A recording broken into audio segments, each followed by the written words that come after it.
Welcome to the My Money, My Lifestyle podcast, where we discuss all things money because whether or not we like it, money matters.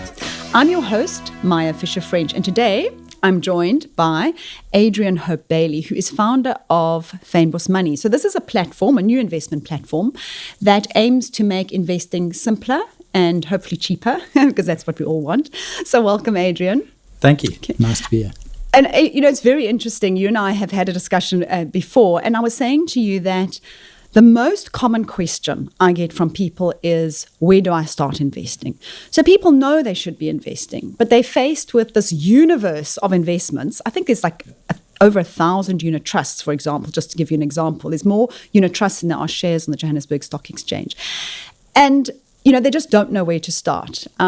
Is that kind of the vision that started you on this journey? It is. I think even going to the point where I think most people don't even know what a unit trust is. So it's that extreme. We're a small team. There's only 5 of us, and we started out. The team's strength is building digital products. We've been working together for almost 3.5 years, and we had a very different product actually that we were building, not even for the South African market. We were building a digital wallet for the US and European markets, completely different. We come from financial services background, a lot of us, but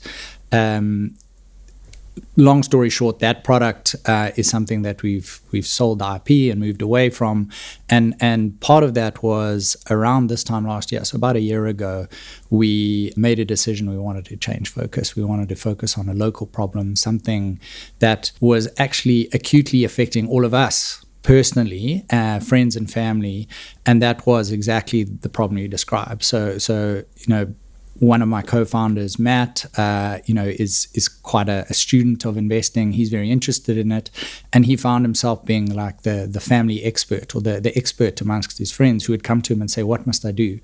And what he discovered was that even giving simple advice didn't get people over the line. He would say, you need a tax-free savings account, you need an emergency fund, this is where you can go and open it up, and they would still get lost. Most of the time they'd come back and say, I just don't know where to start, I don't know what to do. So that's the problem that we started out addressing, and actually in the beginning, all we built was a tool to help people take those steps. It was sort of heavily inspired by products like Vitality and so on, where we said, let people understand this journey that they have to go on, set themselves milestones and goals, and then help them track that. So it was very simple. You could put in some information and say, these are my monthly expenses, and I want to set up an emergency fund, and we would help you set a goal and then send you a WhatsApp message every month and say, have you contributed into your emergency fund?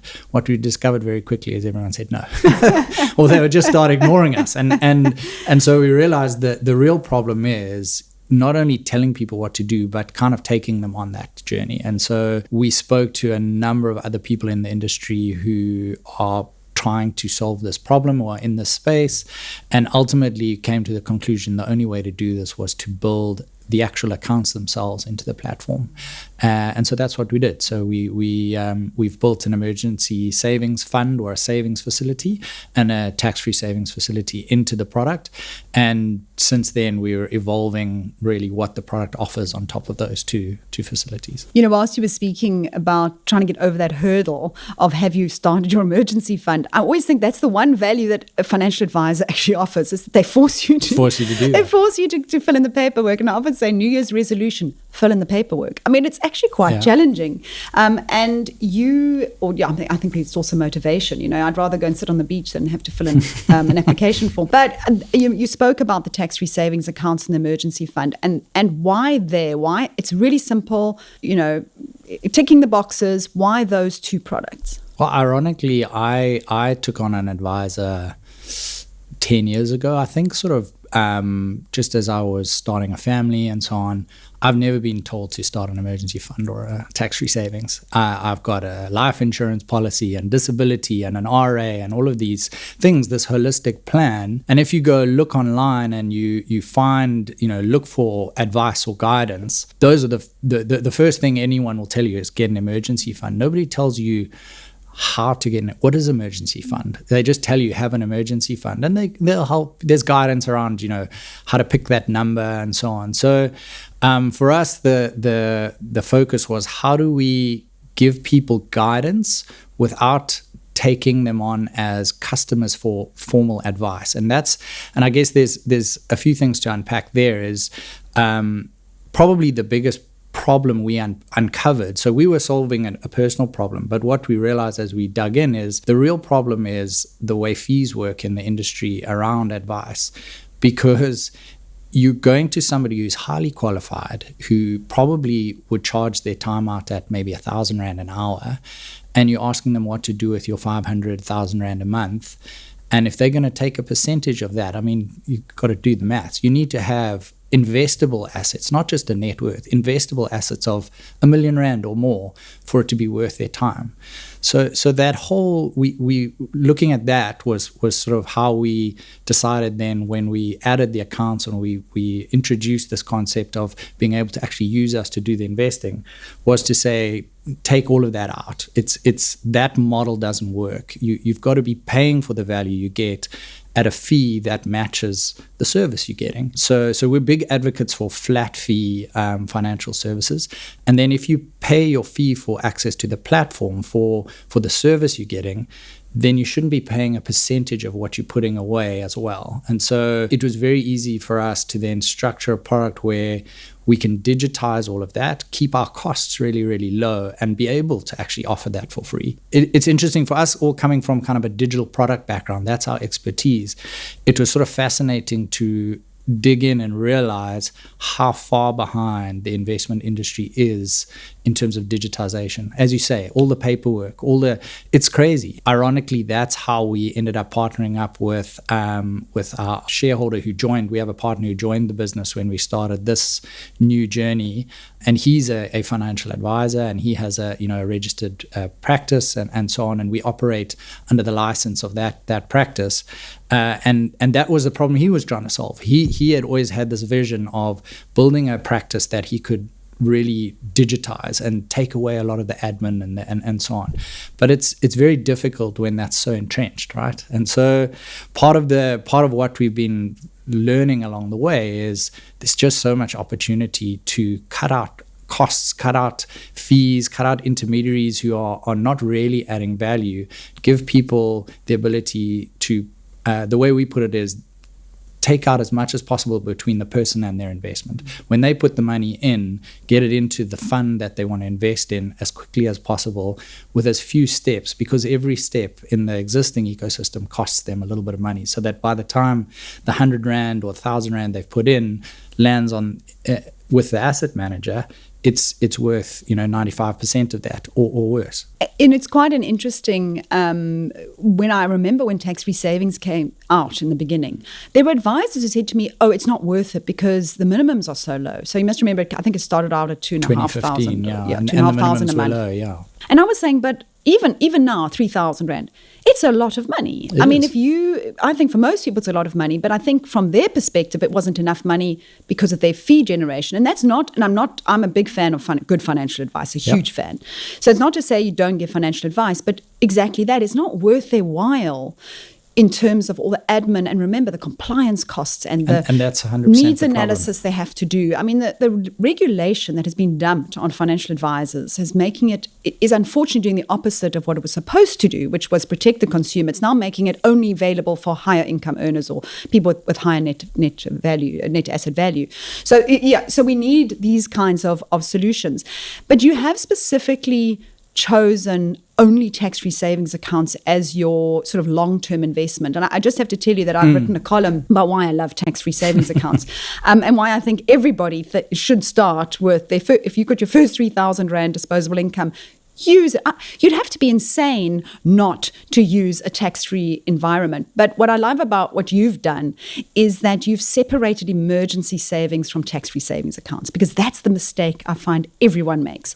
They open a tax-free savings account, they put all their money in there, and then 3 months later, the emergency happens and they pull it out of a long-term investment, which affects their lifetime limits on tax-free savings accounts and all of that. So how do you structure it so that a person is building their emergency fund and doing tax-free? How does the platform calculate that? And I mean, you hit the nail on the head. I think for us, the tax-free is the no-brainer. It's the first investment you should make. The way we like to put it is that's where your money should go in first and come out last, because obviously the tax-free benefit just gets better and better as more and more of that money is from growth, which only happens with time. Absolutely, no-brainer first investment, but with the caveat, as you said, that you need liquidity. You need to be able to have some money available if something goes wrong.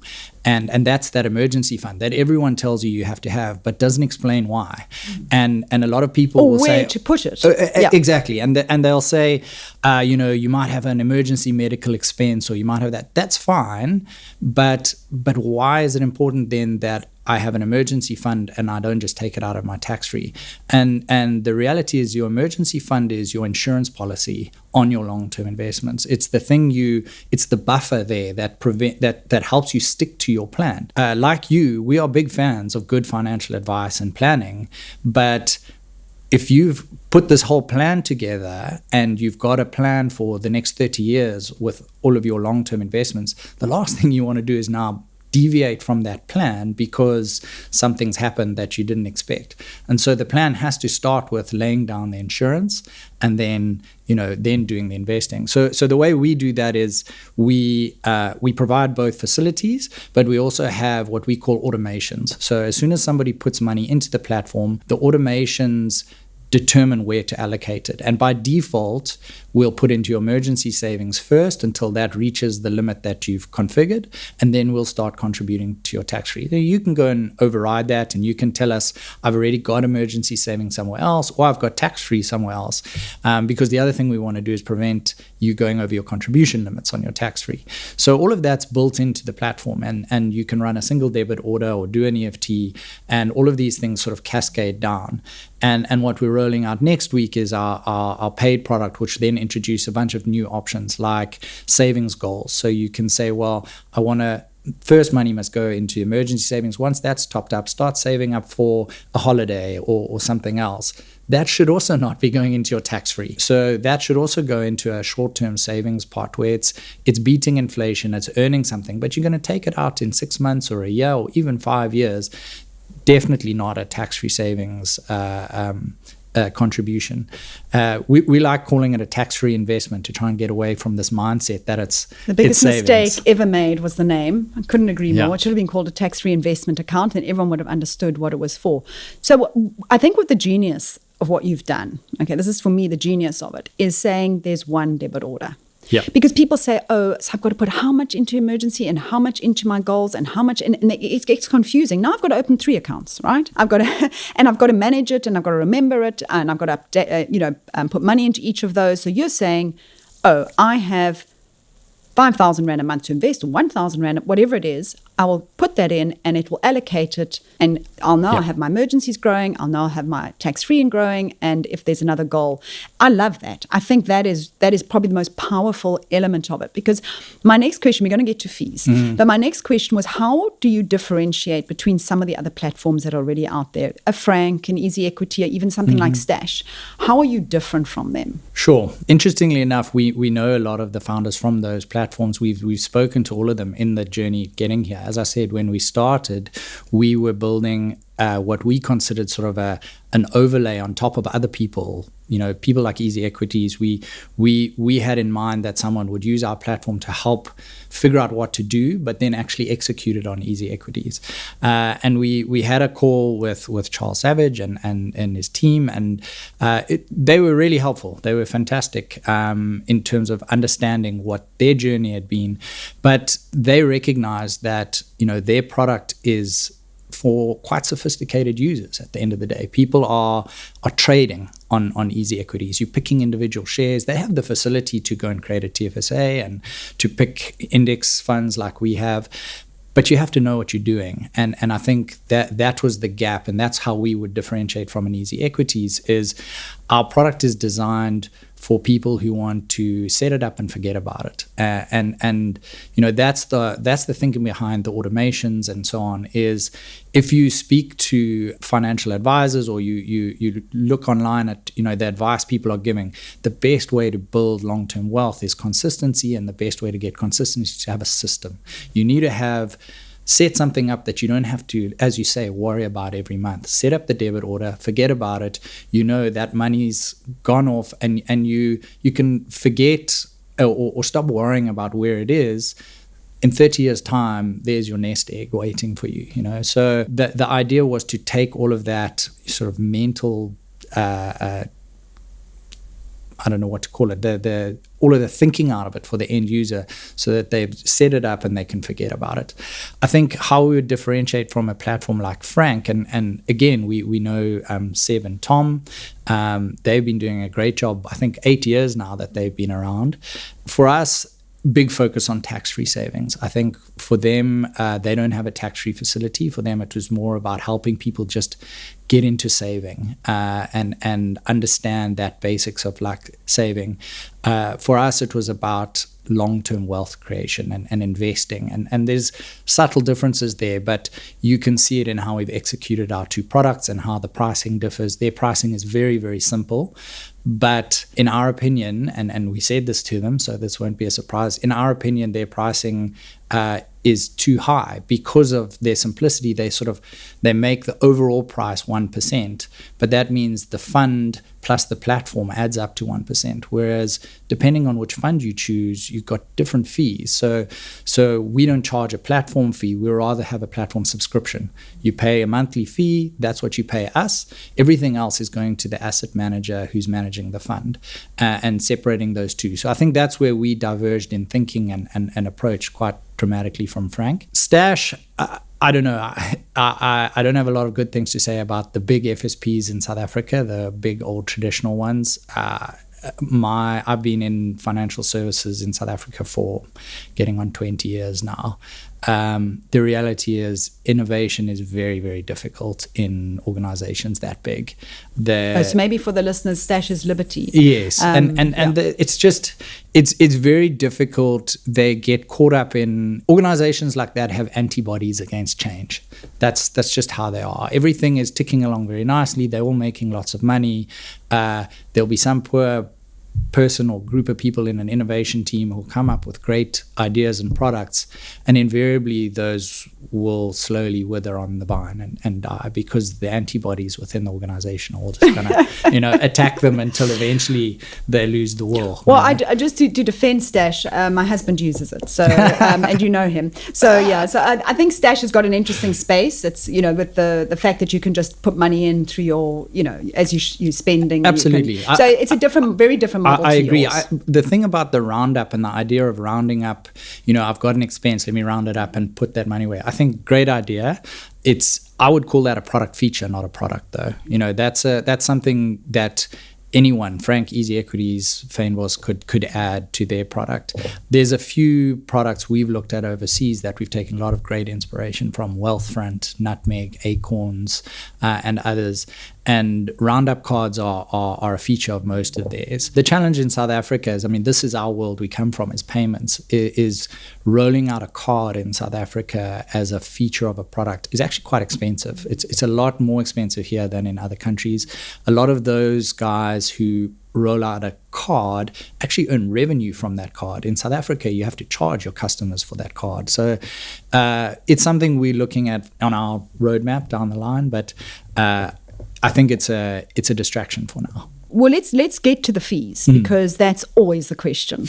You ask anyone, like, how do you make money? So I know right now, currently, the basic entry-level product is free. Yeah. So how do you plan on making money going forward? So as I explained earlier, I think, our philosophy is that you pay for what you get. You pay for the value. So, we are about to launch our paid subscription, which will launch next week, and that'll cost you 100 Rand a month. And that's how we will earn, revenue from the product initially. The fee product costs us very little to offer because we are really just a digital intermediary between you and an asset manager who's, got the fund that you're putting the money into. We have a fantastic partner, Lisp, who enables us to do that. And so the unit economics for us are really good on individual accounts. So we're not counting assets under management like most companies in our position. We're counting number of users. We want scale up the number of users we have so that we can convert a good portion of those to people who will pay the subscription fee for the added value that we can offer. And part of how we want to differentiate, going back to that question, is on customer service and building a brand that people feel is worth paying for. I will pay 100 Rand a month because Fynbos's product is great and the service is great and it's worth paying for. So I mean, obviously it's early days for us, but that's the brand we want to establish, and so the subscription fee will be the main revenue initially, and we've got some really interesting distribution channels around that already in the works, working with employers, for example. So we've had a few employers, just early engagements with employers, very excited about the idea of saying, well, yeah, we'll pay the 100 Rand a month for our employees to have access to a fully fledged Fainboss account, and with that account they get to create TFSAs for their kids, they get to set up the savings goals. And I think for all employers, they're recognizing that financial wellness is a really, really important thing for them to worry about, because I think it was a PwC survey in 2023, they showed huge impact on productivity, on absenteeism, all those things based around financial health. If you're financially stressed, you're useless at work. You're not concentrating, you're not productive. So I think a lot of modern employers are recognizing the value of helping their employees sort that stuff out. And I think Fainboss as a tool is a great way to get that going. So that's a channel. And then IFAs as well. I know we position ourselves as a product you can use without needing advice, and that's true. You can set up a tax-free savings and emergency savings without someone having to hold your hand. But at the end of the day, that's solving what's often called the advice gap. An advisor can't service somebody who doesn't have enough money to invest if all they're giving them is investment advice. So they have to sell them insurance or whatever.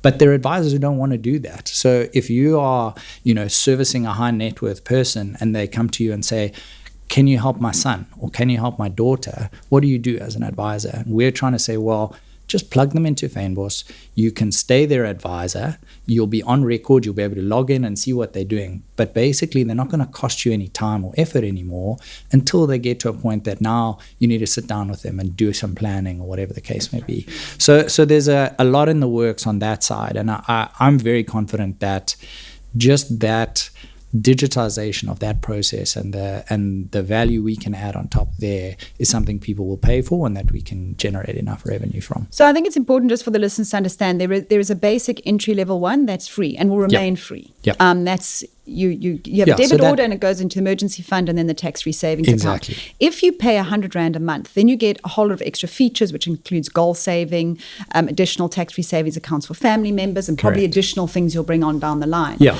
So I was doing the maths in my head, which is not always a good thing. And I was sort of thinking, advisors there's always this pushback on costs. Mm-hmm. So I suppose if you're putting, is there an amount that you should have a month before you would take the paid for service? So if you're putting 1,000 Rand away a month, for example, in the beginning, that's 10%, okay, 100 Rand.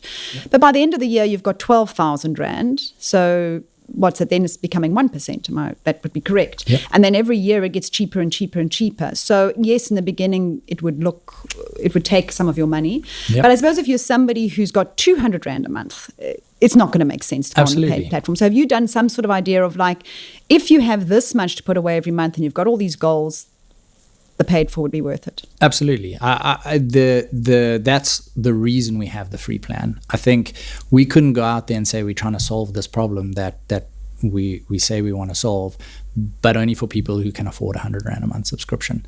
And I think it's important, again, to come back to this idea that we think the way the industry's fees work is broken. And so we want to separate this idea of I'm paying a fee that comes out of my investment. Those are my investments. They go into a fund. The person who manages the money, the fund manager or asset manager, sure, they're going to charge a fee, but not the intermediary, not the person who just facilitated making that happen. If that facilitator offers me additional value, I'll pay them. And that's an expense. That should go on my budget like my Netflix subscription. Do I get value out of it? Yes, I'll pay for it every month.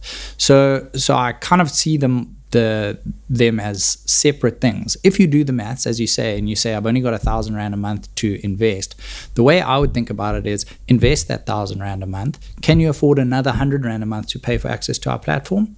Yes or no? Make the decision. Do you want the features that you get for the 100 Rand a month platform? Yes, you do, and you're prepared to pay for them. That's fine. But separate that from how much you're investing, because your investment is, we go by the 50-30-20 rule in terms of trying to aim to set aside 20% of your income as long-term savings and investments. If you do that, if you, as they say, pay yourself first, you put that money aside. If you, out of your other budget, your expenses, the budget you use to pay for other things, decide you've got 100 Rand to spend on Fainboss as the additional features, then pay for those. And I think as soon as you start doing other accounts, so as soon as, for example, I set up an account for myself and my 3 children and maybe my wife, now the numbers change completely, because divide that by 5, I'm actually only paying 20 Rand per person. So there's a lot of ways I think that it's affordable if you're the right person for the product. We know that, our numbers will tell us from our early research that it's probably going to be at best 10% of our users will convert to paid initially, but that will grow and that will change. And I think that's where things like the employer benefit or the IFA benefit comes in, where an employer says, you know what, it's worth it to me for my employees to have access to those features, so I'll pay for those. It's an employee benefit. And as an employee benefit goes, it's a pretty cheap one. I want to get to your fund selection, because that's often the challenge, and that's part of the sleepwalking process, is people are faced with, even if I say to them, go to Satrix, for example. I say, go to Satrix and choose a tax-free savings account. There's all these choices. How have you selected the underlying funds? Because effectively there is some advice in there, in the choices that you're given. You've only got 4. Have I 4? We've got 5. Five.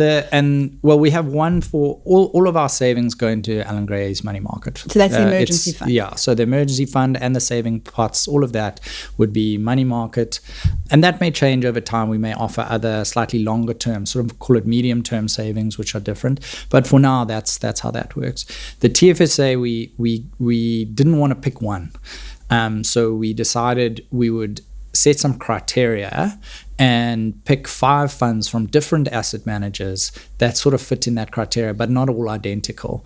And ironically, the first question we get from most customers via our WhatsApp support is, which fund should I choose? So maybe we should have just picked one. But we have a bit of information on our website about the criteria. But at a high level, it's all passive index tracking funds, all offshore equities. So, very sort of generic standard advice. You're investing for the long term, put it in the market, and diversify. So, pick an index that gives you naturally some diversity, and an index tracker is going to be low fees, which is obviously also very important long term.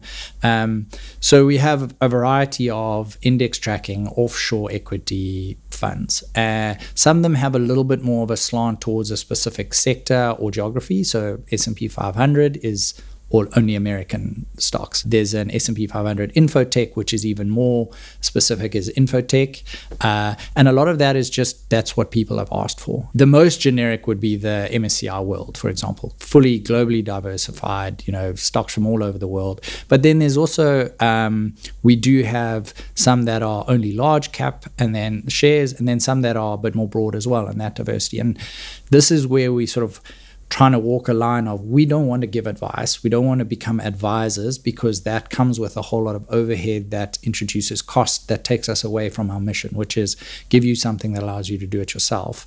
But at the same time, we don't want to give you this paradox of choice where you like, okay, well, you've given me too many options. I don't know which one to pick. So maybe we could even cut it down to 3. Well, I was having a conversation with you earlier around, the decision to put the S&P 500 in.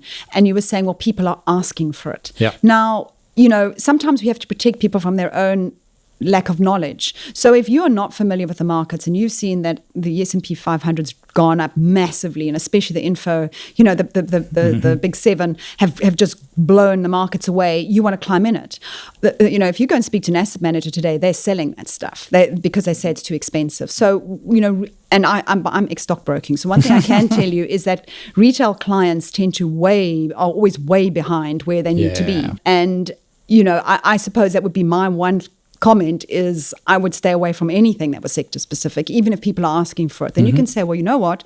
If you feel that strongly, you can do it, because this is sleepwalking. This is 30 years sleepwalking. If you feel that you want to play the edges, maybe that's an easy equity call. Maybe you go and join an easy equity platform. So I don't know. That is a conversation, a debate. I think as soon have. as you get beyond like picking one fund that's diverse and tracking an index for 30 years, you're gambling. I mean, you're placing bets on individual shares. That's definitely not the game we want to be in. We definitely stay far away from that part. We don't want to be in that game at all. I think the choice of funds we have there will evolve over time.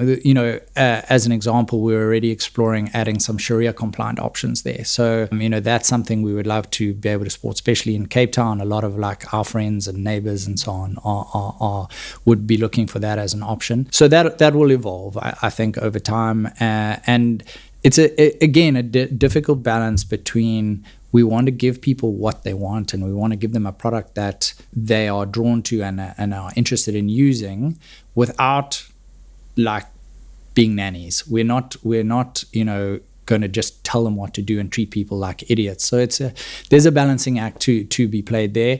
At the end of the day, for us, the value we think we add is making it easy and cheap for them to access these funds, and giving them enough options that they feel empowered, but not so many options that they're overwhelmed. Maybe it's almost getting to a point of default. This is our default. If you want to opt out of the default, these are the other choices. It's one of the hottest topics in our office, to be honest, in the product design, is like, how do we give people guidance on which one to choose? Because I'm dealing with a support requests, at least 2 or 3 a day. I've just signed up for your TFSA. Which fund should I choose? And, without giving advice, we want to say, well, the most popular one is the MSCI World, which it is. If we ask financial advisors, they will mostly recommend MSCI World for a TFSA. It's like the thing about long-term investing is it's boring, and you're boring. Like, how do you persuade people that that's a good thing? Yeah. With the money that's not TFSA, go do your speculation. And there's lots of interesting things we sort of want to be able to introduce over time for discretionary investing and so on. But I think the key is for people to understand that, when they hear about people buying Bitcoin or buying Tesla or Nvidia and making lots of money, those people are not betting their life savings. And if they are, I'm like, well, they may have made a little bit of a mistake recently. Yeah, they shouldn't be. Things go up, go down. Yeah. The law of gravity. I just wanted to end off, I know the kind of questions I always get when I interview someone like yourself, a new product, and that is my money safe with them? Who are you? Who's Fainboss Money? Absolutely fair question. Are you going to take my money and disappear? Fair question, and I think one we like to be asked. Actually, we in putting the company together and deciding that customer service and transparency and things were going to be a differentiator for us. We, from day one, you could go on our website and you can see a picture of where your money goes. We'll show you. It comes into a licensed third-party payment processor, and as soon as that money is received, it goes on to a Category 3 administrator, a LISP, who then put that money away. They have the nominee accounts. They have the record of who the investor is and how many units of what funds they hold and so on. We are a digital platform on top of that, and we are just giving people access to this world, which historically they can only get through some sort of intermediary or advisor or broker or whatever the case may be. So if we had to shut down tomorrow, everybody's funds are safe. They're all sitting there with our administrator. Everything's recorded in those nominee accounts and so on, and they would be able to access them. The funds go to reputable asset managers like Allan Gray or Signia and so on. So we're a product company that's trying to build something that gives people access to those facilities, brings them closer to those things at a cost that for us makes sense in a digital world. Well, I must say, I think you've got, and I said it a little bit earlier, I think the model of a single debit order that solves all my savings and investments. Obviously, people will have retirement and that outside of it, and we've just, this is probably not the place for it. They probably have it through their company and RAs and all the rest of it. But just my basic savings, I want my emergency funds, I may have goal savings, I want my tax-free savings accounts on one debit order. To cut, the biggest thing that people want is convenience. So I think I really, really hope that people take this up and that Fynbos Money grows, because I think it is something that is going to solve a need. So thank you, Adrian. Thank you very much. Cheers.